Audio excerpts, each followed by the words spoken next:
दोस्तों, आज की दुनिया में सबसे बड़ा भ्रम पता है क्या है? वो ये कि कोई दूसरा हमारी तकलीफ को समझेगा, हमारे दिल के दर्द को महसूस करेगा। पर सच तो ये है दोस्तों कि कोई भी इंसान कभी दूसरे के दर्द को नहीं समझ सकता जब तक उसने खुद वो तकलीफ ना झेली हो।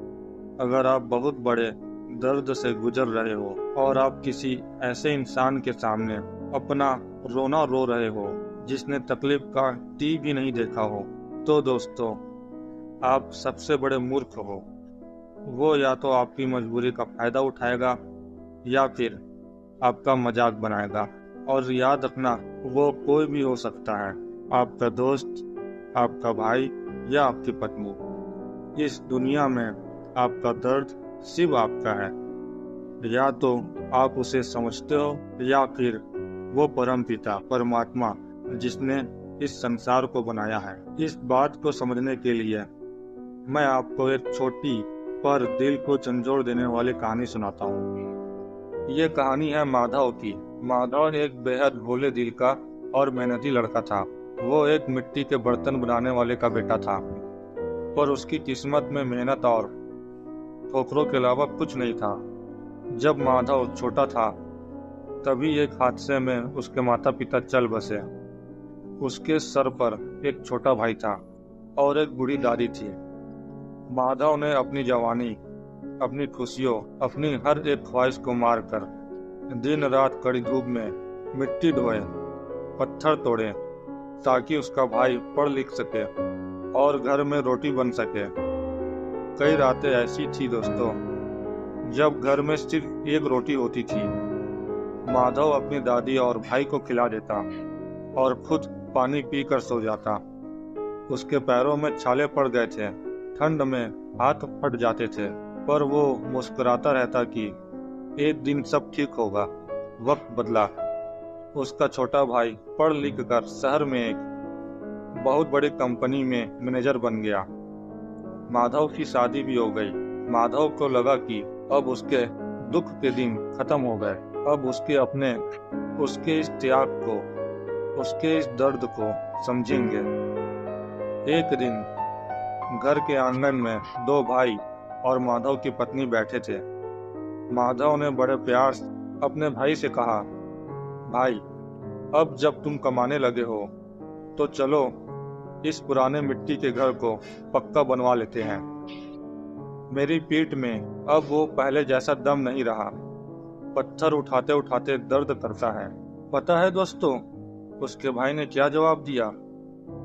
उसने बड़े ठंडे दिमाग से कहा, भैया, आप तो हमेशा अपनी तकलीफ का रोना रोते रहते हो। आजकल के जमाने में पत्थर उठाना कौन सा बड़ा काम है। लोग कंप्यूटर पर 12-12 घंटे बैठकर दिमाग चलाते हैं। असली थकान वो होती है, आपने जो किया वो तो हर बड़ा भाई करता है। इसमें कौन सा बड़ा तीर मार लिया। माधव ने उम्मीद भरी नजरों से अपनी पत्नी की तरफ देखा। पत्नी ने भी मुंह फेरते हुए कहा, सही तो कह रहे हैं वो। इतने साल हो गए, आपने थोड़ी सी मिट्टी ही तो उठाई है। अगर दिमाग चलाया होता तो आज आप भी किसी बड़े शहर में आराम की नौकरी कर रहे होते। पुरानी बातें बोलकर जताओ मत। दोस्तों, उस वक्त माधव के दिल पर क्या गुजरी होगी।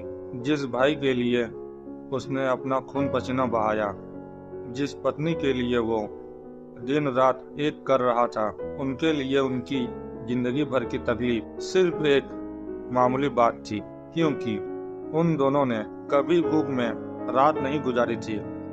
उनके पैरों में कभी कांच नहीं चुभे थे। माधव उस रात घर से निकल गया। वो अकेले में एक पेड़ के नीचे बैठकर फूट फूट कर रोया। उसने आसमान की तरफ देखा और कहा, हे ईश्वर, मैंने अपनी तकलीफ इन लोगों को बताई जो इसका मजाक उड़ा रहे हैं। आज मुझे समझ आया कि मेरा दर्द सिर्फ मेरा था। जब मैं भूखा सोता था तब दर्द मुझे होता था, इनको नहीं। दोस्तों, इस कहानी से हमें क्या सीख मिलती है? यही कि आपके रोने से, आपके दुख जताने से किसी को कोई फर्क नहीं पड़ता। लोग आपके सामने हमदर्दी दिखाएंगे, पर पीठ पीछे कहेंगे कि ये तो हमेशा रोता रहता है। इसलिए दोस्तों, अपनी तकलीफ को अपनी ताकत बनाओ। किसी के सामने अपने आंसू मत बहाओ, क्योंकि इस दुनिया में कोई आपको नहीं समझने वाला। अगर कोई समझता है तो वो आप खुद हो, या फिर वो ऊपर बैठा भगवान है। अपने दर्द को छुपाना सीखो और उस दर्द की आग से अपनी कामयाबी का रास्ता बनाओ। धन्यवाद। जय हिंद। जय भारत।